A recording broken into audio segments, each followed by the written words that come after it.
I'm Davy, and I'm awesome! And welcome to Davy's Awesome Stories, where I tell funny stories from my past or go on a rant in an effort to make you laugh. So, as I have talked about many times in the past, I was not very good with women. Then again, turned out women weren't very good with me either. See, for a lot of years I was single, and one of the worst things that single people have to deal with is their friends trying to set them up on blind dates. It got to the point I didn't care how good of friends we were, I didn't care how much you swore to me that I would like the girl, I wouldn't go on any more blind dates. Because man, I'll tell you, I had some bad blind dates. Now, truth be told, most of the blind dates I went on were only bad because we didn't click, it was boring, there was really no physical attraction from her point or my point, stuff like that. One time I was set up on a blind date with a vegan girl, which wouldn't have been all that big a deal if they had told me she was a vegan before I took her to a steakhouse. It got very awkward, but I did the right thing. I went and found a vegan-friendly restaurant, dropped her off, and went back to the steakhouse. But 3 really bad blind dates I had. The first one, I can't say anybody set us up. We didn't know anybody mutual. It was just one of those things. We found each other on the internet during the days of the MySpace. Just happened to find them, clicked, be my MySpace friend, talked to each other a little bit, found out we lived not that far away from each other. Would you like to go on a date? Now, the thing about this girl was this girl did in fact have a child, which didn't bother me. I always liked kids. Kids are great. And being a single mom never bothered me. In fact, while I was single, I went out with several women who had a kid. One of them, we actually clicked and dated seriously for a minute. Funny thing is, I just kind of accepted that in this day and age, that's probably just how it's going to be. Then I actually met my wife, and, well, the only kids we have with only each other. It's kind of nice that way. Like, the original plan was I was going to show up, she was going to leave the kid with a babysitter, and her and I were going to go out and get to know each other a little bit first. But when I showed up, I would knock on her door, and the first thing she says is, "Hey, now that you've drove all the way out here, my babysitter canceled. Do you mind bringing my son?" Which I didn't think anything of at the time. I'd known enough single moms to know that stuff like that happens. They get somebody to watch the kid and they cancel last minute. It happens. It did definitely alter the plan that night. We ended up going to a different restaurant, one that was more family friendly. Ended up going and doing a family friendly activity, which was fine. The kid was cool and everything. But what was really bad was the way this woman was really pushing this kid on me. Like, no joke, throughout the date, every time I'd be trying to start some type of conversation, she'd throw it back to, "He's a really good kid. He just really needs a father. He really needs a father. Any guy would be lucky to be his father. He needs a father." Over and over again. Just kept bringing that up. Because sadly, she was one of those women who the father of her kid was not in the picture. And I get that, and I get the pressure to get somebody to help you. Like I talked about, my wife and I, we only have kids with each other. We're still together. And my heart goes out to single parents because it's hard enough to do when there's 2 of you. However, you don't want to push it on a guy on the first date. Give him time to build up. Let him get to know you. And obviously, while getting to know you, maybe he can get to know the kid. And let him build up that way. Not only that, but she kept throwing out things that made it pretty clear she never had a babysitter. Like, at one point, we're in the middle of the date and she's like, "Sorry, my mom was supposed to watch him, but she canceled the last minute." But then like an hour or so later, "Sorry, my sister was supposed to watch him, but she canceled at the last minute." Yeah, I heard it, but I didn't call her out on it, because at this point, I was just kind of wanting the date to end. Because even if she wasn't pushing this kid on me, we probably wouldn't have had a second date because there was nothing. No click. Even at the end of the date, like I'm about to get up and I'm about to leave, and she says, "You don't have to go. I'm sure he'd love it if you stayed a little bit longer. He really likes you." And of course I just kind of went, well, I gotta get up early in the morning, even though I didn't have to. What's really stupid is how many people I've told this story to and told me I was stupid for leaving because I could have got some. Basically, they wanted me to hit it and quit it with a single mom. You're terrible. Then again, I can't claim that I was the most mature about things. Like, for example, people have asked, "How'd you let her know you weren't interested?" Well, I did it the most mature way a 22-year-old could possibly do that. I never called her. She called me once, left a message on my machine, and I never called her back. Then we go to another one. There was a girl I used to work with. We were good friends. Met her husband a couple of times. He seemed pretty cool too. And she was desperate for couples friends. Like people who could come over and play cards or go out to dinner together as couples. Which I'm not gonna lie, is nice. So one day she decided to set me up with her sister. Because her sister was single and she was just like, oh, she's great. I think you'll really like her. I think you two would really hit it off. And if you do, we can all double.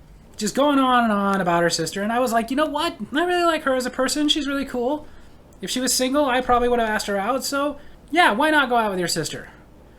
People, this is not a good idea because usually siblings are nothing alike. Don't believe me?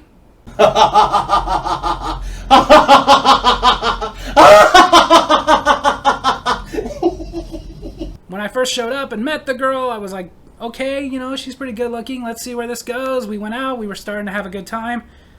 But she also kept dragging the subject back to, my brother-in-law is obsessed with me. Her brother-in-law.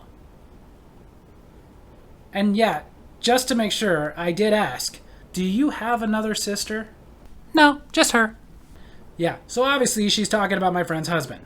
And the thing was, I really didn't want to pursue this conversation, but she just kept dragging it back to, he's like really obsessed with me.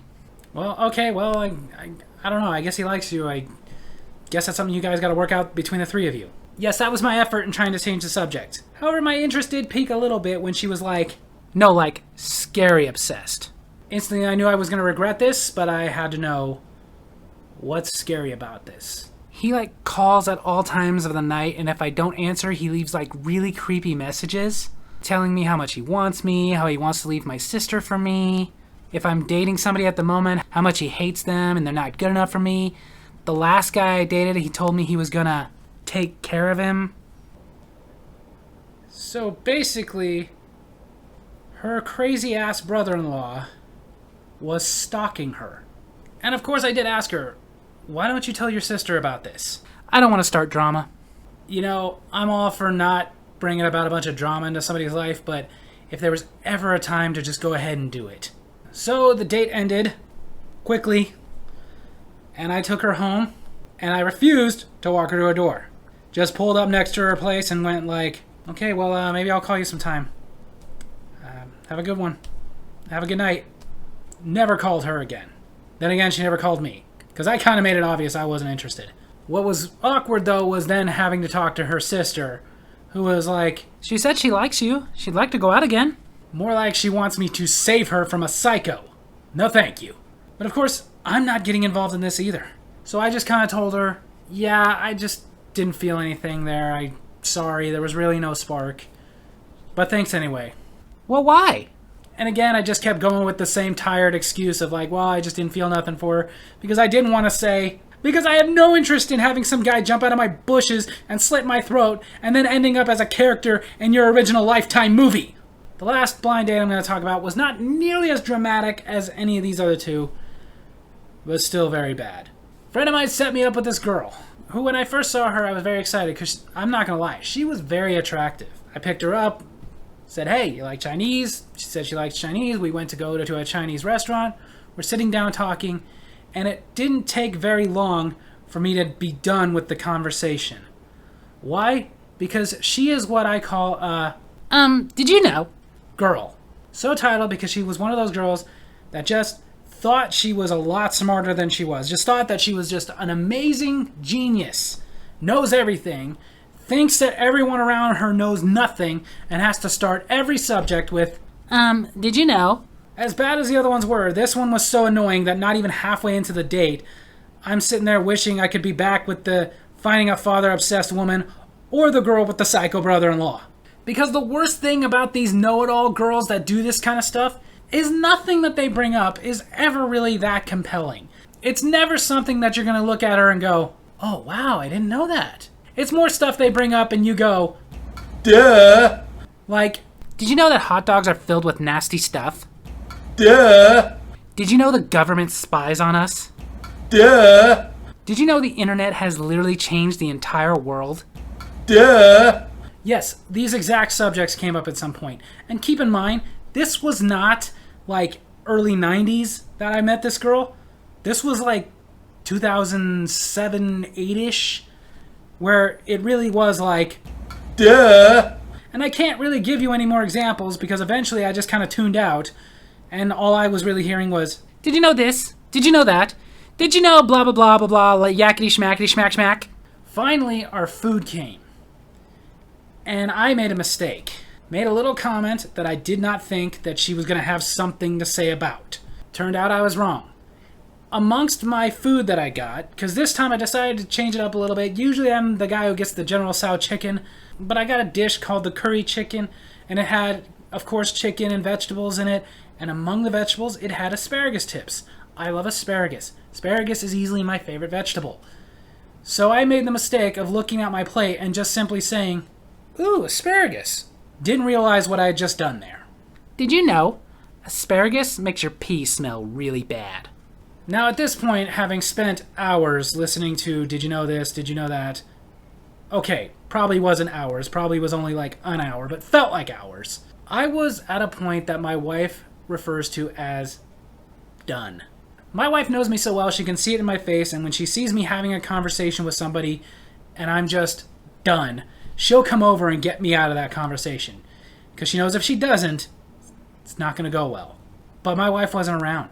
Hadn't even met her yet. And I was done.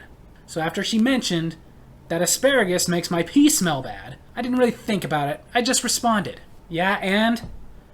Were you planning to have me pee on you later?" "Ew, no!" "At some point in the date, were you planning on being in the room while I'm peeing?" "Ew, no!" Well, I said the words, "ooh, asparagus," as in I see asparagus and I'm happy about that, which goes to say I've eaten asparagus, I like asparagus, so obviously I know the effects it has on my urine, which won't affect you at all. I was just saying. Yeah, that's all you ever do is just say. Maybe you should stop saying so much. Because yeah, like I had talked about earlier, when I first saw her, I was like, wow, she's a really cute little redhead. By this point, all I could think about her was, wow, I hate your freckled face. So needless to say, we kind of rushed through dinner and that was the end of the date. And I called the friend who had set us up and asked him, "What the hell was that about?" So the moral of this story, if you're not going to set your friends up with decent people, leave them alone. So there you have it. That's my story video this week. I hope you guys enjoyed it. And if you did, make sure to hit like, hit subscribe, hit that little bell so you get notifications for when I post new videos, and leave a comment. Tell me about some bad blind dates that you had. Love you guys.